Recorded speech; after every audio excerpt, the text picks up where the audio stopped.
The broadcast is now starting. All attendees are in listen-only mode. Okay, good afternoon, everyone. We've got 17 attendees on the moment. I think when I looked yesterday, we had about 26. So could I just ask someone that's familiar with being on webinars just to confirm that you can hear me okay? Audio is all good. If you could just pop something in the questions box and then that'll appear for me just to let me know that you can hear all good and well. That'd be great. All good. Thanks, Stephen. Lovely. Thanks, Karen. Lovely. Good, good, good. Hope you're not getting too much interference from the fan that is sitting on my desk. I'm having a little Beyonce Knowles moment, crazy in love, you know, got it all going on really, and that's why I've not got my webcam on so you can't see. Because that's in my head, not how I actually look. So what time are we? Time is 2 minutes past 1. So how many more have we got? We've still got 19. I'm going to give it another 30 seconds just to give any last minute attendees a chance to log on. And then we'll crack on. Great, 20th one's just logged on. Hello. We're just waiting a few more seconds to get started.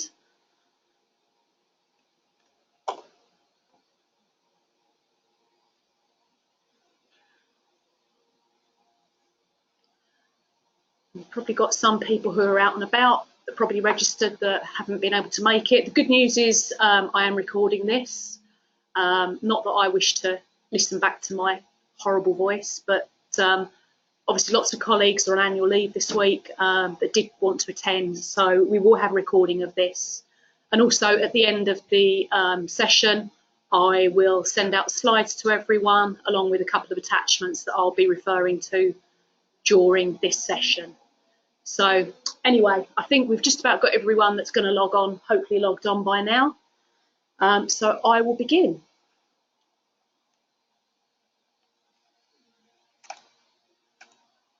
Whoops.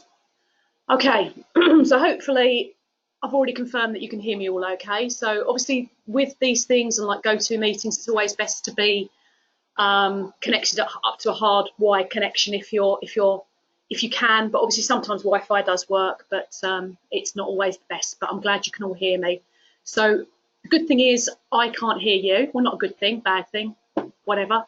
But there will be opportunities during the webinar to ask questions during the session. I've got a few kind of natural breaks where I've got a couple of question slides, just so that we can have a bit of momentum in terms of the dialogue. Appreciate it's all one way, and I can't engage with you like I normally would on a go-to. But with the amount of information that we've got to go through, I think that's probably best, and then you can ask questions.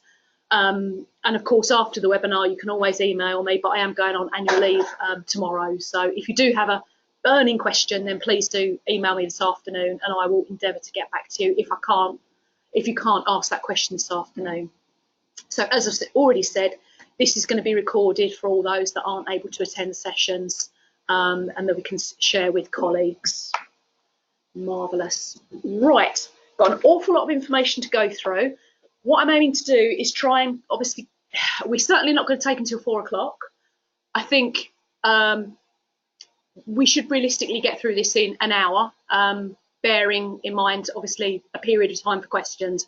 But I appreciate, obviously, the weather today and don't want to keep you away from, obviously, all your important jobs. Appreciate it's year end, awful lot going on at the moment. So I will get through this as quickly as possible, but obviously want to make sure I don't bolt through it and not explain things adequately.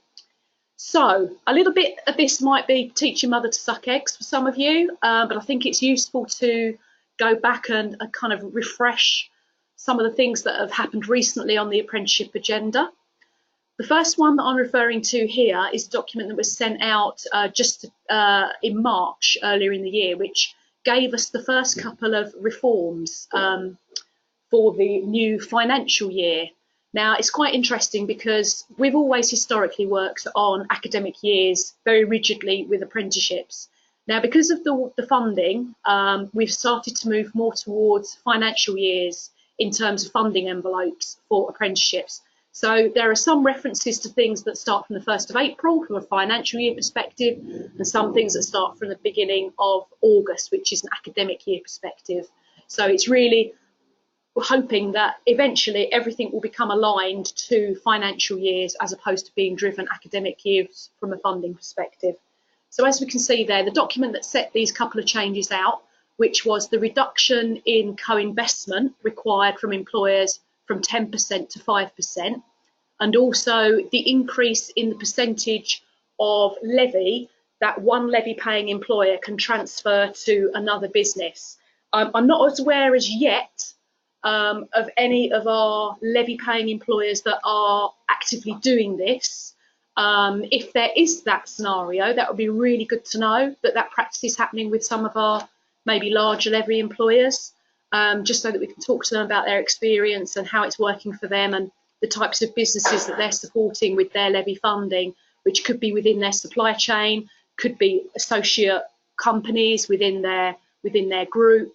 It will be interesting to know if there are any instances of that. So please do let me know. Just drop me an email if there are any occasions where that is happening.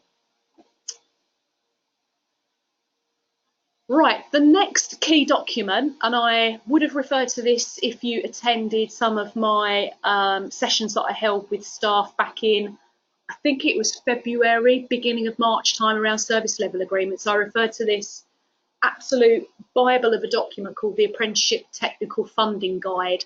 A new version of this has been published, which covers the current financial year we're in. This is an absolute essential aid memoir for all professionals delivering apprenticeships and engaging with employers. This is something that you should have printed off as a reference tool for when you are engaging with employers.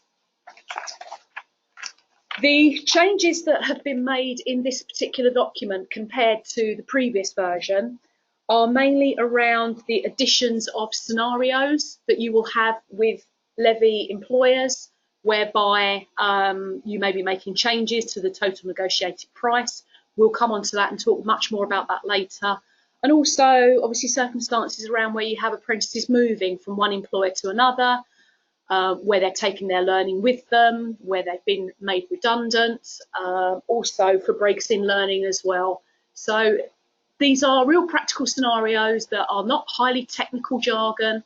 They are, this guide is very much designed to be for front end field-based staff to be able to understand the actual funding implications, because levy has made things quite complex in terms of some of those scenarios. So ESFA have been, helpfully provided us with this additional scenario-based detail within the technical guide. So as I say, recommendation, if you take one thing from me today on this session, or hopefully you take more than that, but one thing is download this document and keep it within your, about your person when you're out with employers. Now then, we refer to the funding rules, gets put into lots of conversations here and there. Now, effectively, these are, as it says on the screen, the rule books for how we operate apprenticeships. They're updated each academic year, and then within the academic year, there are various versions that are updated with amendments, clarifications, slight adjustments in terminology, all things that in my role, I will keep on top of and make sure that you working in the business are aware of those changes. So this is really what today is about, is to take you through the funding rules and what are the key changes for the academic year that we're starting on the 1st of August. So there are three types of funding rule books, as they call them. There is one for training providers, there is one for employer providers, and there is one for the employer who is a levy payer. Now, there is a slight change because this year, the terminology for the funding rules is the one that we, as an independent training provider, will work to. We are known as a main provider. So ESFA have adopted the terminology which is used under ROAPT, which is the Register of Apprenticeship Training Provider Organisations, where you can be a main provider, a supporting provider, or an employer provider. So as far as you're concerned, we work by in most cases, and I'll explain why I use the word most, we work by the main providers. The only instance whereby we have to work by the employer provider funding rules is where we provide apprenticeship training to our own staff. So therefore, as Ixion is a levy paying employer, we are not allowed, according to the ESFA, to make a profit on the apprenticeship training that we give to our staff. So therefore, we have to adjust our funding total negotiated price to reflect that there is no profit margin built in within the rate that we charge and claim back from the ESFA or through the levy funding. So that's something for your information. Okay, there is another document that is really leading where this webinar is coming from, because the funding rules that have been released for this year also provide a helpful summary of changes document, which is again very helpful. Rather than having to go through and read across two documents, they've effectively done that for you. So we can see here there are 58 clarifications, 15 new rules, 3 rule changes and 4 new evidence requirements, and ESF rules for non-levy apprentices, which I'll talk about briefly later around some of the changes around the ILR, where there are new requirements for recording progressions and destinations for levy apprentices, but I'll explain more about that later. Hope no one's gone to sleep yet. Got my can of Red Bull, so I'm just going to have a quick swig of that before I have a coughing fit. Okay, so I'm going to start taking you through some of the new rules now.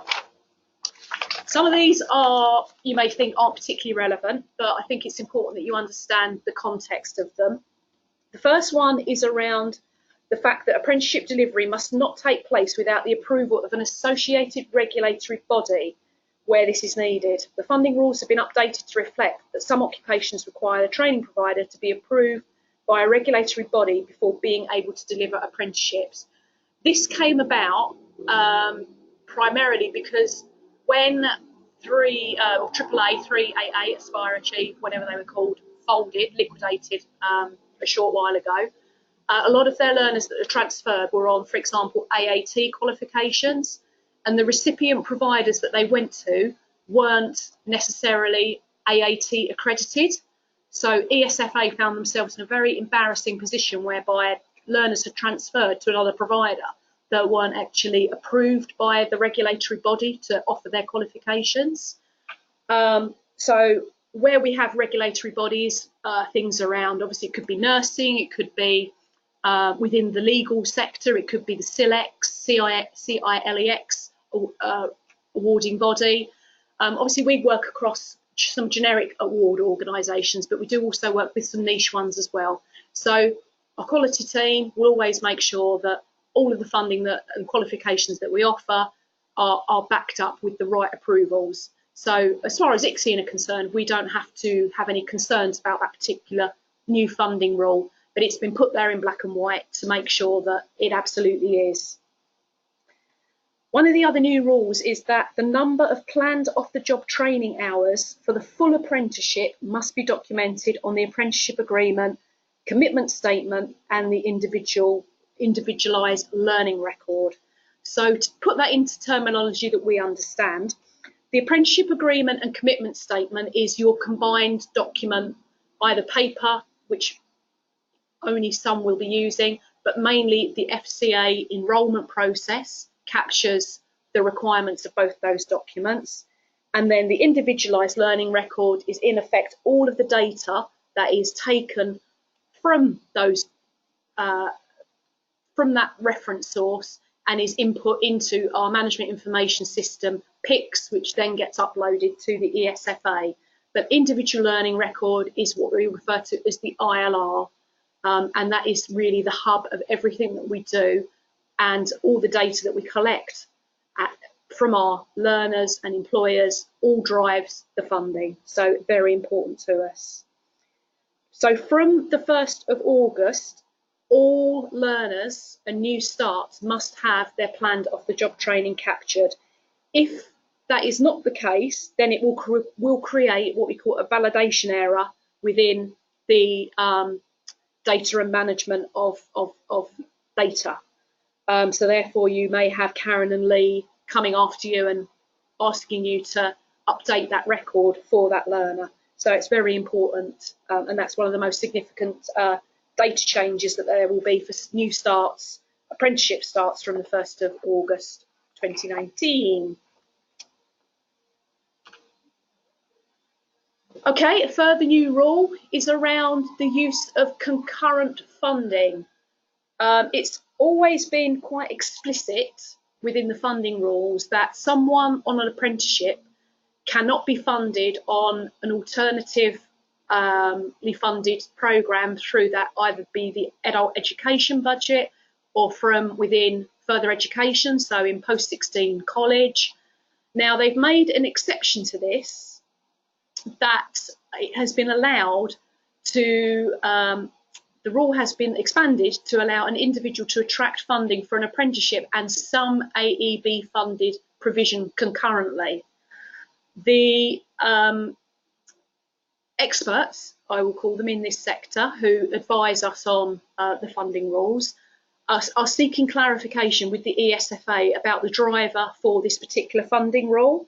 And they think it is possibly because of the implementation of the National Retraining Scheme, which is being launched or piloted currently with LEPs across England. There will be a national rollout of the National Retraining Scheme, which potentially ICSION could bid into in the future. I'm sure, and I hope we will. But essentially, that programme will be like a vacancy matching service, but for the adult education budget. Whereas obviously we have a vacancy matching service for apprenticeships. The National Retraining Scheme will be that, but for the adult education budget. So we watch that particular development with interest. But that is potentially the reason why they've put in this new, slightly amended funding rule.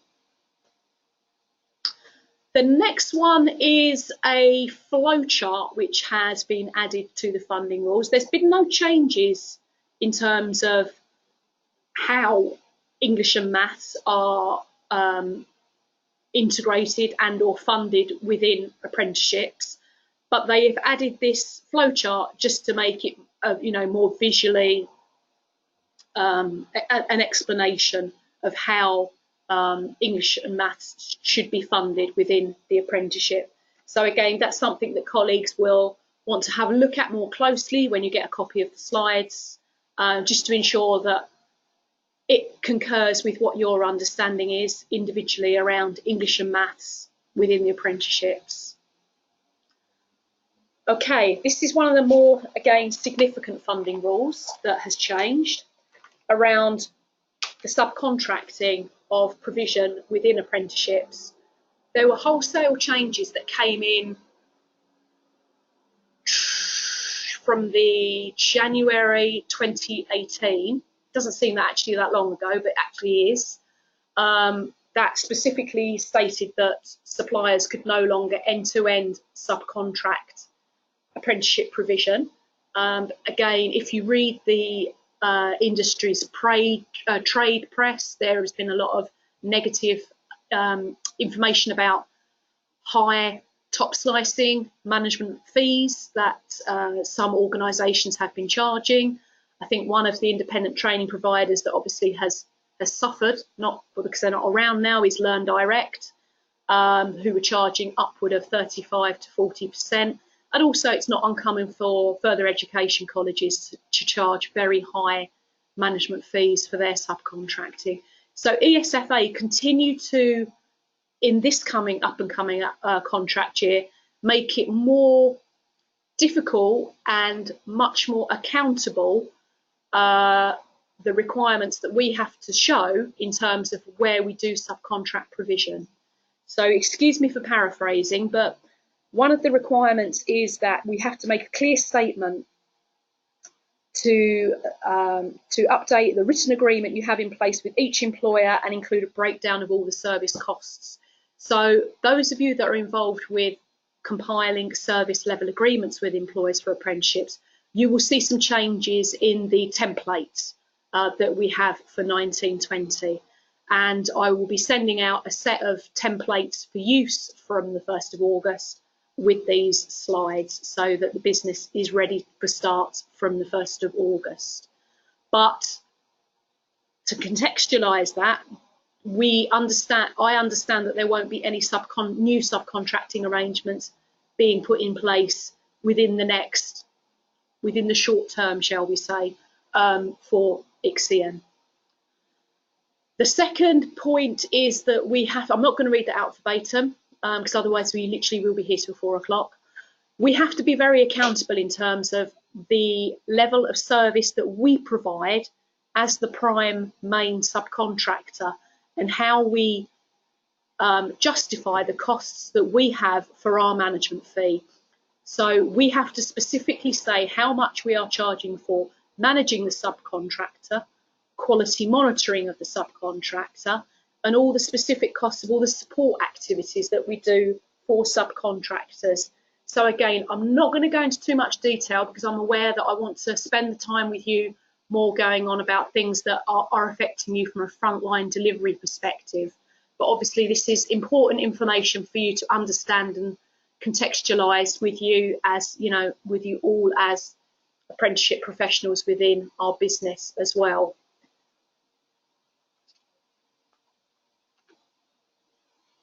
Okay, and continuing on that vein, ESFA have previously, and I say previously up until the end of this academic year that we're in, allowed us to work with so people that are not on the register of apprenticeship training providers, up to a contract value of £100,000. From the 1st of August, that now stops. In order to be a subcontractor with a main provider or an employer provider, that subcontractor has to be on the register of apprenticeship training providers.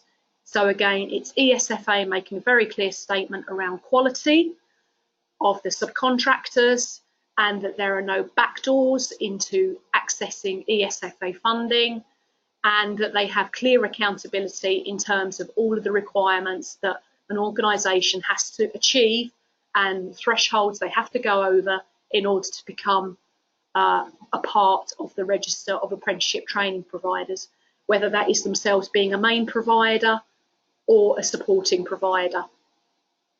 And now there are also restrictions on the amount of funding that we can provide to a supporting provider as well, which wasn't previously ring-fenced again. So a lot more control mechanisms coming in for subcontracting. Really, I think a lot of the rules are going to almost make subcontracting quite rare with some providers. And I'm sure many independent training providers will strategically move away from subcontracting this academic year. But what it doesn't mean is that we have it isn't the end of subcontractors, and I'll explain more about that later, because there's some things obviously coming on down the line, which means that those subcontractors will have direct access to levy and non-levy funding from the academic year 2021. So I'll save that little nugget of information for you. Ooh. This is just to say that obviously when that announcement was made approximately 10 days ago, maybe even 2 weeks, there was a huge backlash from the sector because it was announced very late in the proceedings, and bearing in mind with subcontractors you have to prepare legal agreements and you have to have made commitments to those partners in terms of funding, and also have a written agreement. To then change the goalposts so very late on in the day wasn't received very well at all by the sector. So therefore the ESFA published a statement which basically gave some breathing space to main contractors and some flexibilities in terms of how they communicate that and implement that with their supply chain partners. But at the moment, as I say, Ixion will not be subcontracting any new starts from the 1st of August at this stage. Okay, and as I referred to earlier, the token, as we call it, paragraph has not changed, which I think is worth reading verbatim out to you. I'm just going to catch up with my slides. To say that at the outset of each apprenticeship, a main provider and the employer will agree a plan for its delivery. You must directly deliver some of the apprenticeship training and or on-programme assessment associated for each employer's apprenticeship programme. By apprenticeship programme, we mean apprentices that are trained for the employer that the employer has chosen. The volume of training and or on-programme assessment that you directly deliver for the employer must have some substance and not be a token amount to satisfy this rule. It must not be limited to a brief input at the start of the employer programme or involve delivery to just a few of a large number of apprentices.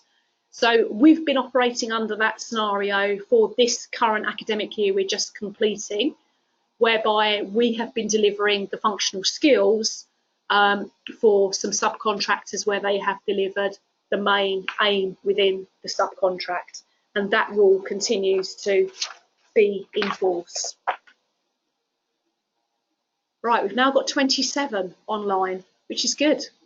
Growing numbers rather than numbers dropping off.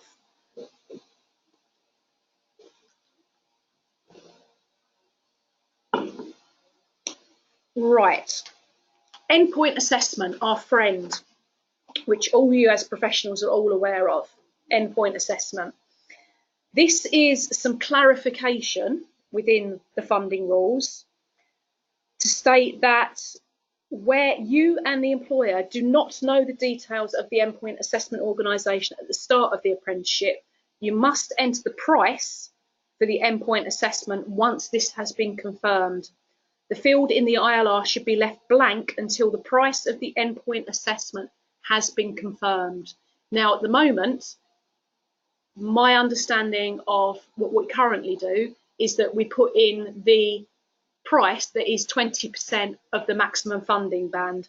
Now, what we actually have to do is put in the actual price that has been negotiated with the endpoint assessment organisation. So this is a new funding rule that we have to adhere to, and we have to ensure that we have that in place 3 months before the planned end date. So there is an acknowledgement that you will not necessarily know that from the start of the apprenticeship, but 3 months prior to the planned end date, that has to be filled in. Otherwise, again, it will generate a validation error and a non-compliance and puts us at risk if we don't address that. Now, in the future, there is the plan, the ESFA plan, that EPAs or EPAOs, endpoint assessment organisations, will be paid direct by employers from their levy accounts at some point in the future. Whether that will be in 2021, which is the plan at the moment, we'll have to wait and see. But hopefully that will alleviate ourselves, the training provider, some burden of administration around endpoint assessment organisations. Off-the-job training. There has been a slight change in how off-the-job training is written into the funding rules. And you can see here the two illustrations is that in 1819, they are referred to as the apprentice's paid hours. And in 1920, it is the apprentice's normal working hours. So therefore, there is concern that it could potentially rule out studying in the evening, or alternatively, if one of your learners undertakes some off-job training in the evening, attends an evening class in order to fulfil their off-the-job training requirement, but they then take off time in lieu during the week or following the next day, whether that will still count. But the people like Nick Linford, who obviously a lot of this information has been taken from, who's kind of the industry guru I think he'd like to be called, for the funding rules. He is seeking clarification with that. So we might yet see a further version or reiteration of explaining exactly whether that is just an alignment of terminology, but they mean the same thing, or whether there is any actual difference between those two terms. But we wait to see. But at the moment, we work to what we understand of job training is with our current understanding. Okay, break in learning clarification. ESFA are very wise to breaks in learning and how they are used to impact on success rates.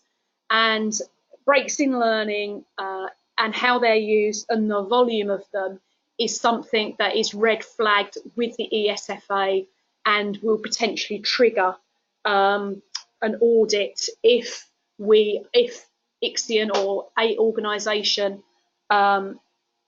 excessively has a number of learners using breaks in learning. But it's very clearly stating here the circumstances where breaks in learning can be used and when they can't be used. But the new clarification is that you must record breaks in learning on the ILR and replan the delivery of any remaining training and or assessment following a break if required. The employer should revise the apprenticeship agreement if required. So it's really whether currently within your working practices, whether that break in learning is updated on the apprenticeship agreement and that the employer has agreed that. Now, I'm sure it probably is within our working processes, but it's just reaffirming that and clarifying that. And something that obviously through the data management, through Mark Care's team, so that's obviously Lee and Karen and his and their team, they will manage that risk for us. Right. Recognition of prior learning. This has been, again, if you read the trade press, there has been a huge amount of noise in the system around the ESFA audits that have taken place in the last 12 months, where it has been recognised that there is a general lack of checking and adjusting of prices of the maximum funding band to take into account prior learning and experience. So what the ESFA have done is renamed accounting for prior learning to now referring to it as recognition of prior learning and experience.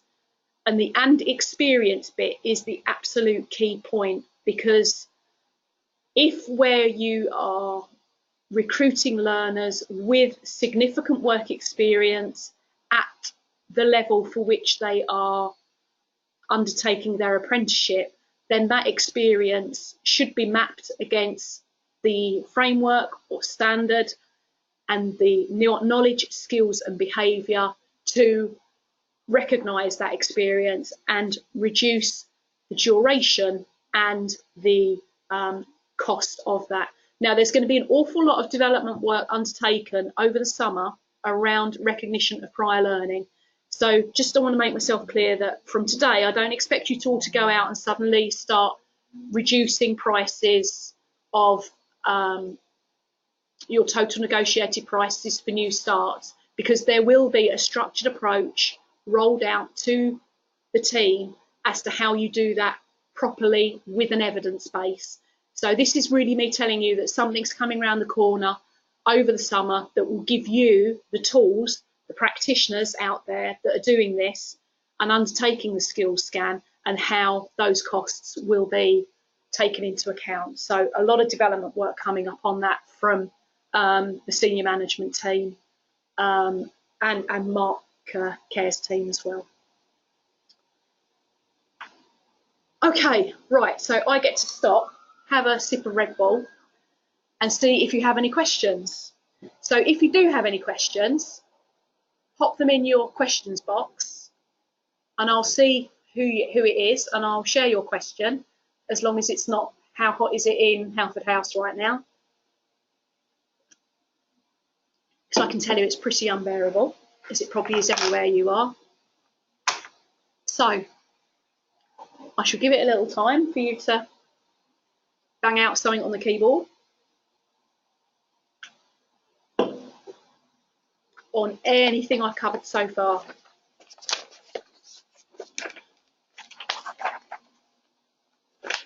If not, I will assume one of two things: I've confused the hell out of all of you, or B, you've all gone to sleep, or thirdly, it's absolutely crystal clear and you all get it.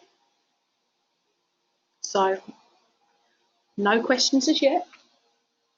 I'm only assuming that people have got very long questions.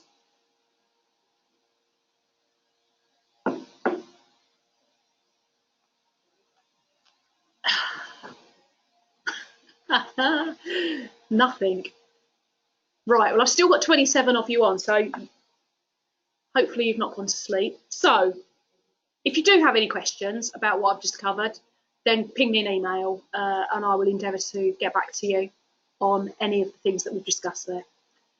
So moving on, wanted to cover a little bit of a refresh in terms of apprenticeship funding and how it will work in this forthcoming academic year. Again, this is hopefully telling grandmother to suck eggs, one of the old cliches, but true.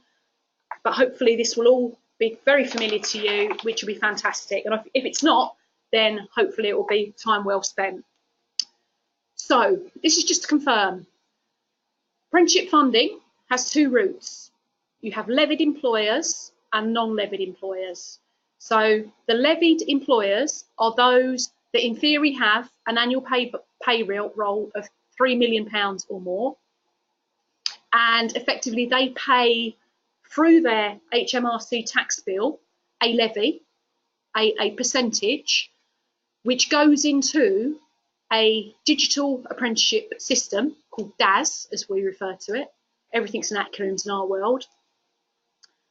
That then pays for that employer's apprenticeship funding. Sounds simple, doesn't it, when you say it like that? The alternative to that, sorry, I should just go back and say, reiterate that part from the bottom. So there is no ESFA allocations for levied employers, with the exception of the English and maths and also the employer incentives, which come out of a national pot, a national funding pot to pay for those. They don't come out of our allocation, ICSIN's allocation, but they come out of a national pot. So the alternative to levy funding is non-levied, and that's where we have everyone else that pays less than 3 million. So that's mainly, obviously, SME employers, and where the employer relies on finding a provider with available funding allocation. So that would be, that would be ICSIN. And then the employer would pay a 5% co-investment. So it's about value for money. It's about the employer recognising we've left that world of it's all free, because it's not all free. They have to pay 5% contribution. And then anything that sits outside the apprenticeship framework, like the English and maths or the employer incentives or provider incentives, come out of our central allocation. So again, hopefully all of you know that. Tickety-boo. Tickety-boo. Okay, so there is a worked example. I'm not going to talk through that, but it just gives you an example of the BBC and potentially the size of their levy pot based on their payroll costs. So without going through the sums of it, because I'm not Carol Vorderman, £990 million pay bill, which means in effect they have approximately a levy account of £4.3 million, which is not insignificant, but think of the size of the BBC. So that's what that will generate. So in terms of our regional account managers or employer engagement executives that are working with employers, it will be quite straightforward to use that formulae to ascertain, without actually asking them, what their annual levy account will be, because you can gain payroll costs through obviously looking at Companies House and looking at their management accounts.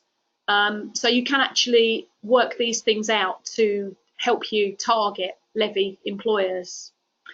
And obviously, if a levy employer's pot runs out, they then are funded through the non-levy allocation, and that employer would then have to pay a 5% contribution as well.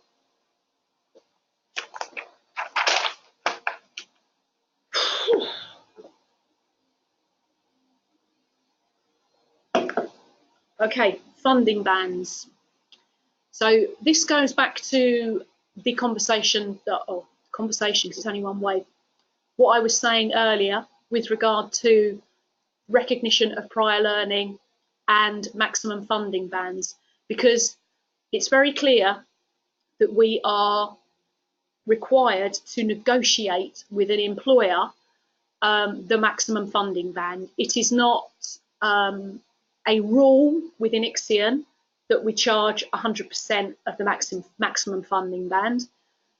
And I'm not sitting here saying we'll always charge less, because we won't. There will be occasions whereby we will charge more, because this is about meeting employers' needs. Sometimes an employer will require more than over and above what is the apprenticeship standard. But these rates are the maximum that the ESFA will fund through the levy account or through the non-levy allocation. So anything charged over and above those maximum funding bands has to be covered by the employer. Now, where there is recognition of prior learning and experience, these are the rates that are worked back from to reduce in terms of recognising that prior learning, and experience. So there are a number of sources that you can find the funding bands. First one of which is within the technical guidance, which we've referred to earlier.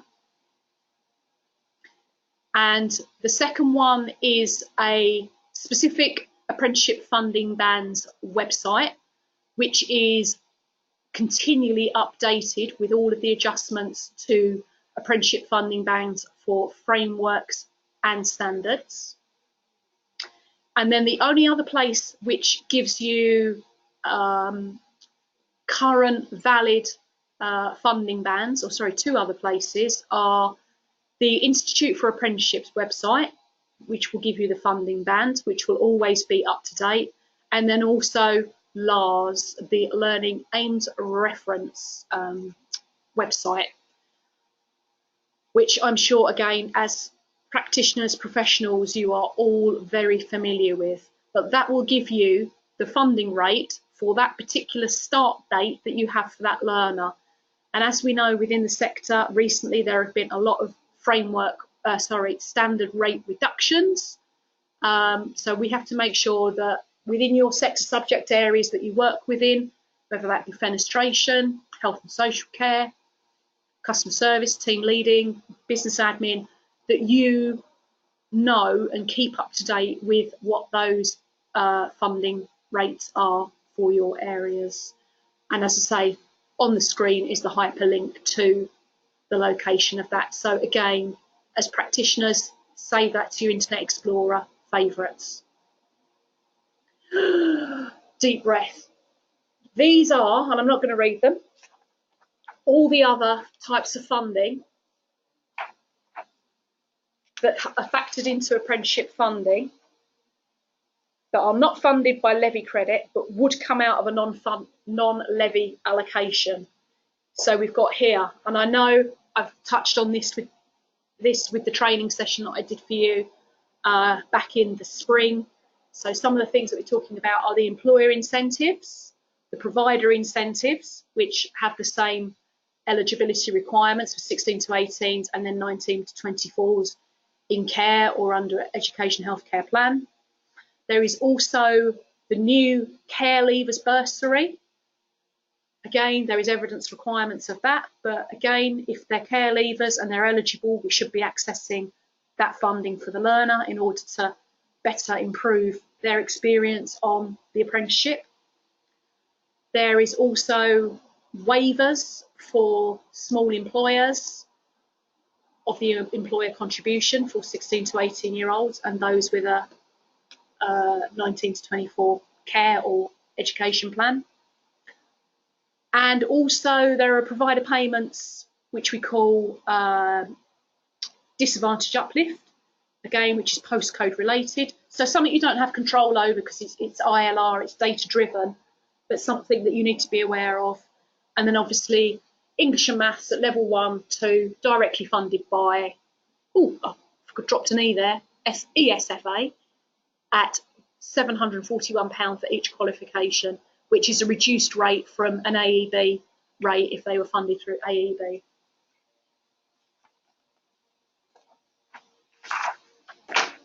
Right. Any questions? Come on, it's got to be one question.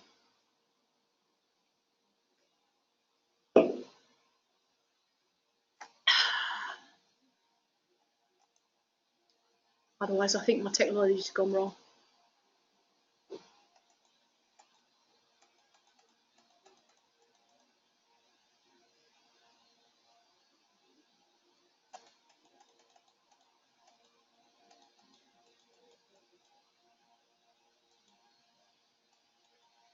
Hang on. Let me just, I think I've got some questions.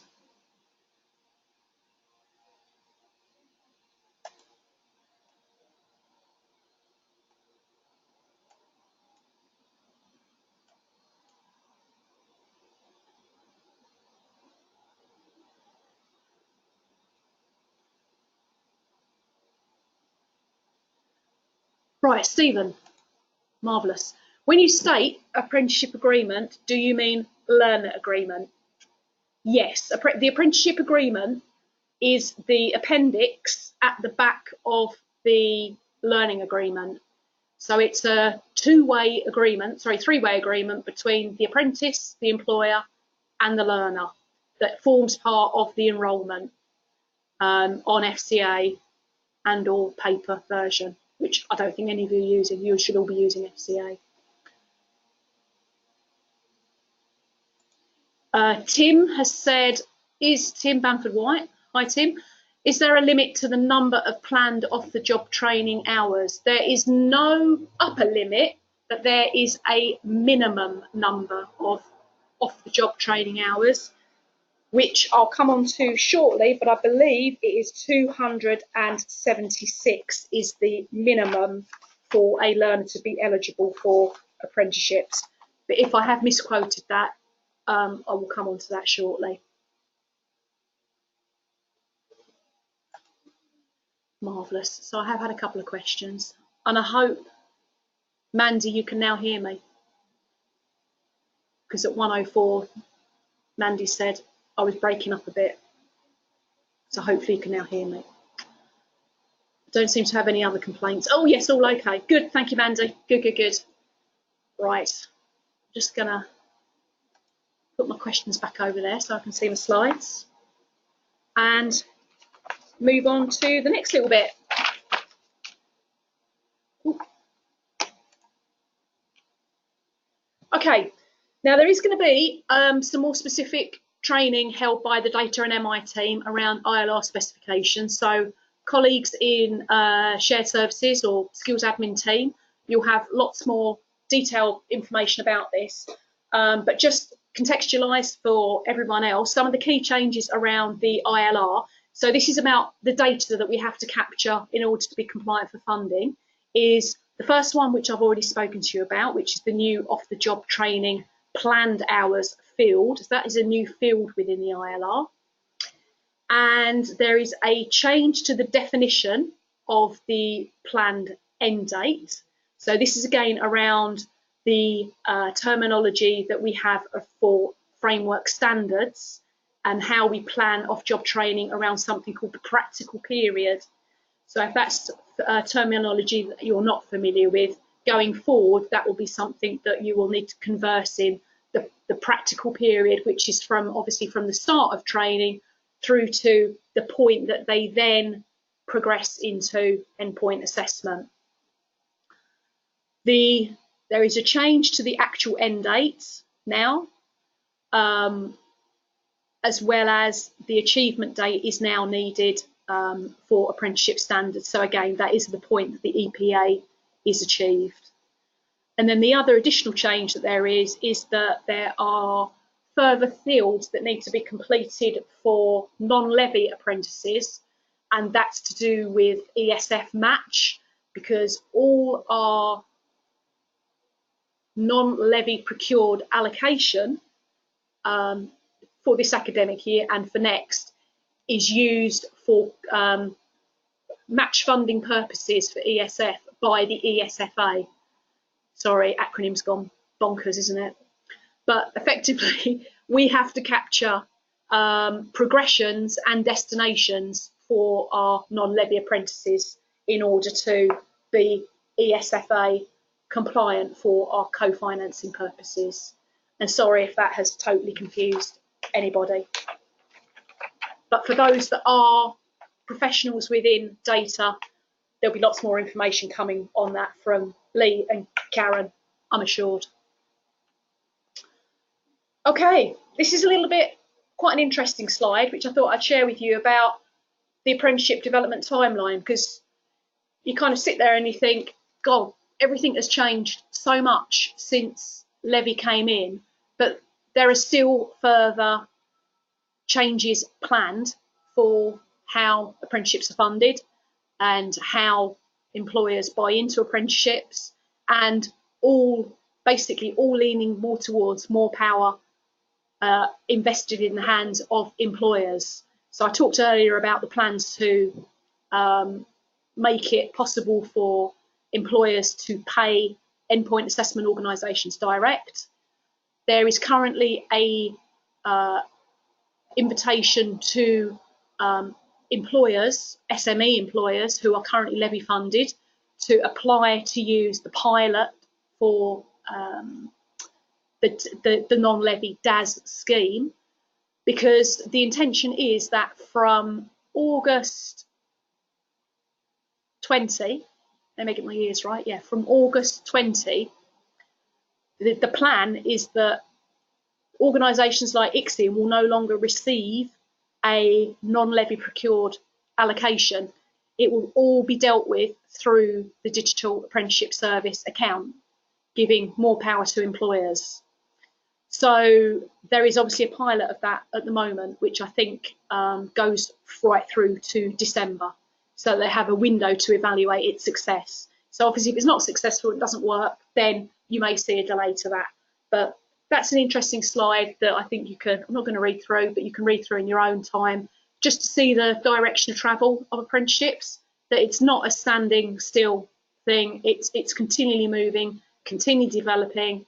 And as we get more political changes, new ministers, I'm sure the new skills minister will come in with a particular view on apprenticeships and apprenticeship funding. So we may see further changes down the line, and everyone that works in this sector is pretty much used to that anyway.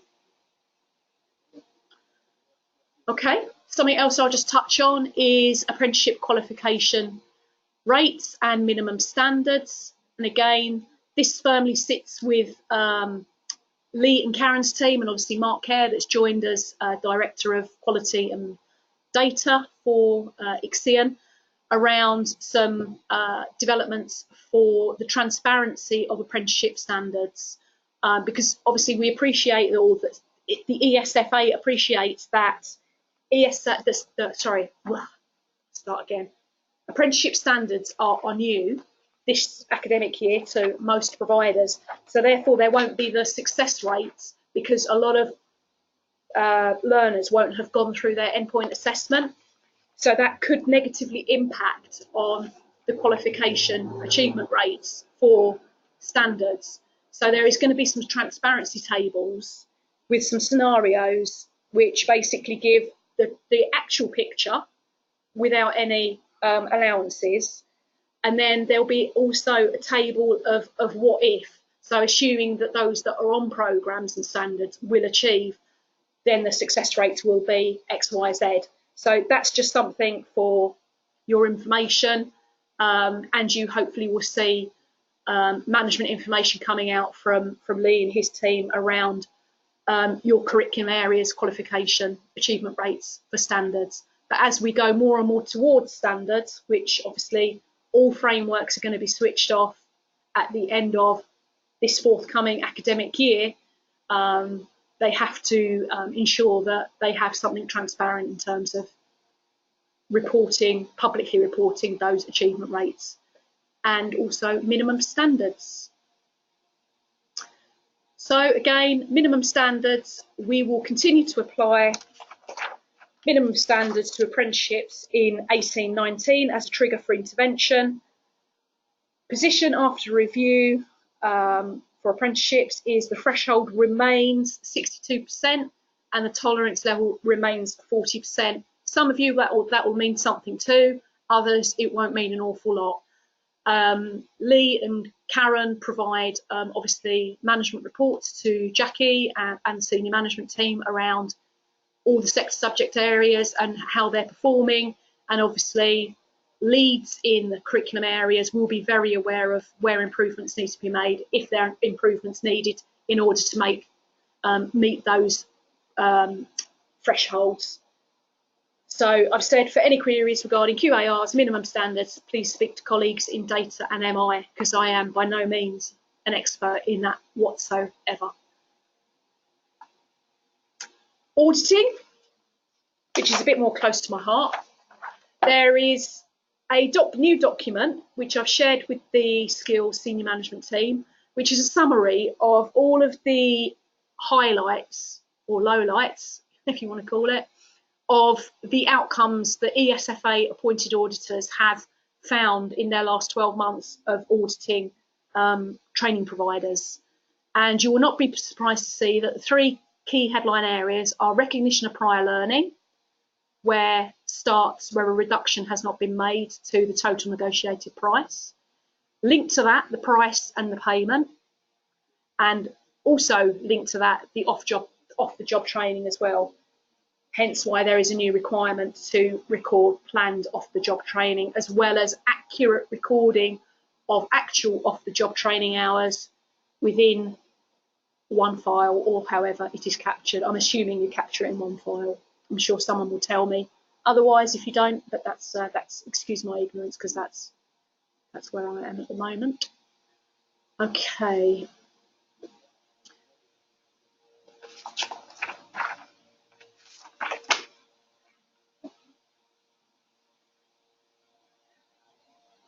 So I've talked already about the negotiated price. So again, that's just reiterating that the negotiated price has to be based around eligible costs. When we negotiate a price, we can't start adding in things and costs that are ineligible. For example, we decide that I'm going to go really random here and pay for 5 suits for a receptionist in a hotel. That would be an eligible cost, because the ESFA have a very clear list of what are eligible costs within an apprenticeship and what should come from the levy and non-levy funding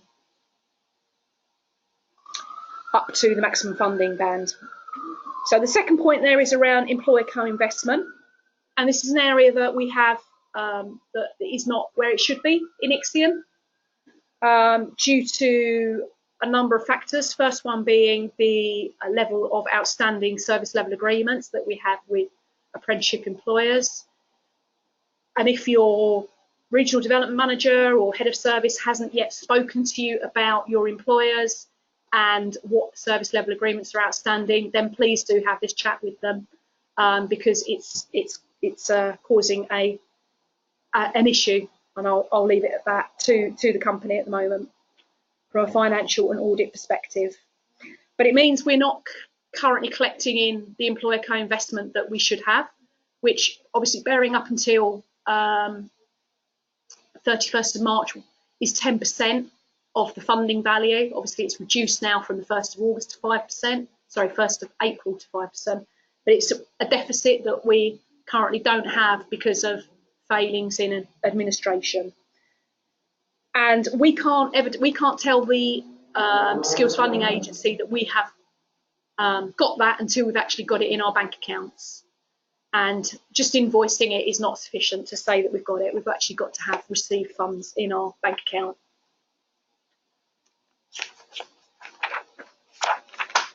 Okay, so from the audit perspective, these are the sort of issues that have been flagged up around employment hours.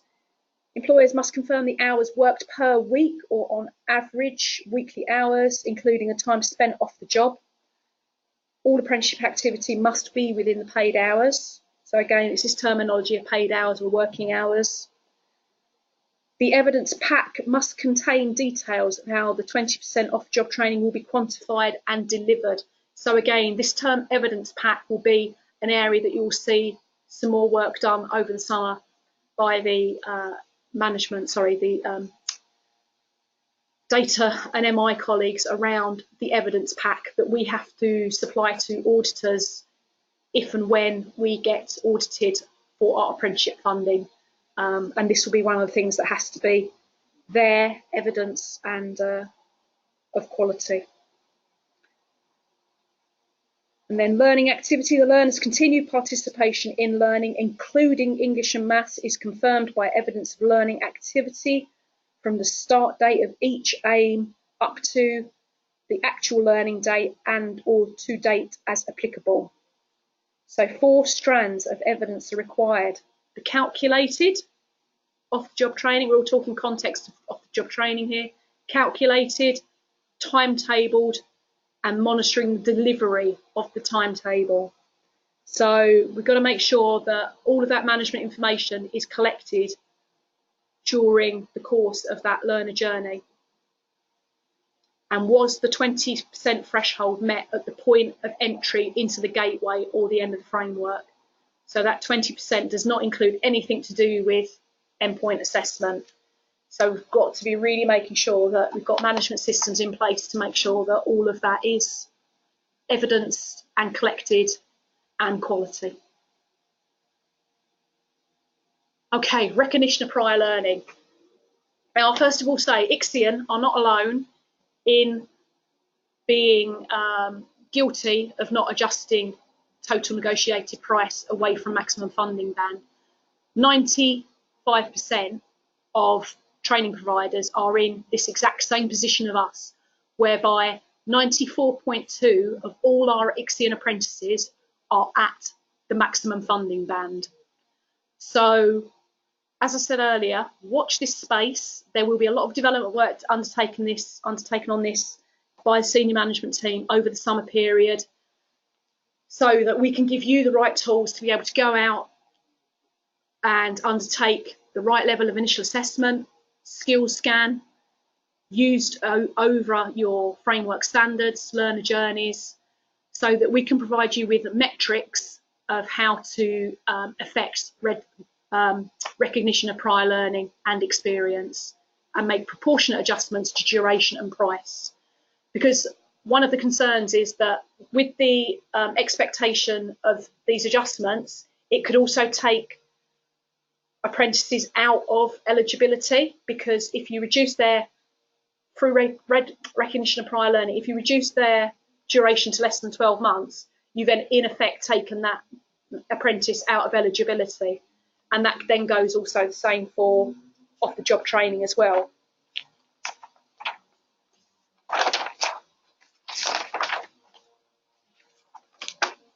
So, as I say, there's going to be lots coming your way over the summer, lots of work to be done, lots of work to be communicated, but what we'll do is hopefully have as many webinar, local, regional workshops to ensure that everything is rolled out correctly to you guys out there with the employers. So I think hopefully my last slide, and that is my last slide, is any questions. I'm just going to open my questions again, so I don't miss any.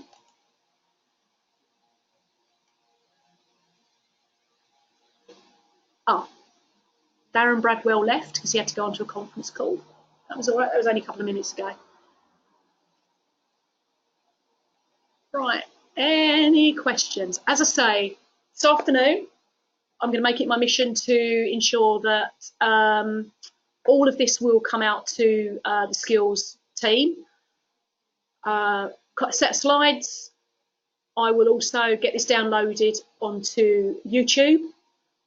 So whilst you're looking at all your lovely other types of YouTube things you watch on YouTube, you can listen to me drone on for an hour about funding rules if you choose to. Question from Linda. Hello, Linda. Where will I find a list of ESFA eligible costs? You'll find it, Linda, within the funding rules. So if you Google apprenticeship funding rules for 2019-20, you will find all of those eligible costs listed, which are principally, obviously, all around training and assessment. Just to confirm, maths and English study does not count towards off-the-job training. You are correct, Jim. Maths and English sits outside of the 20% for off-the-job training. Good question, Jim. Thank you.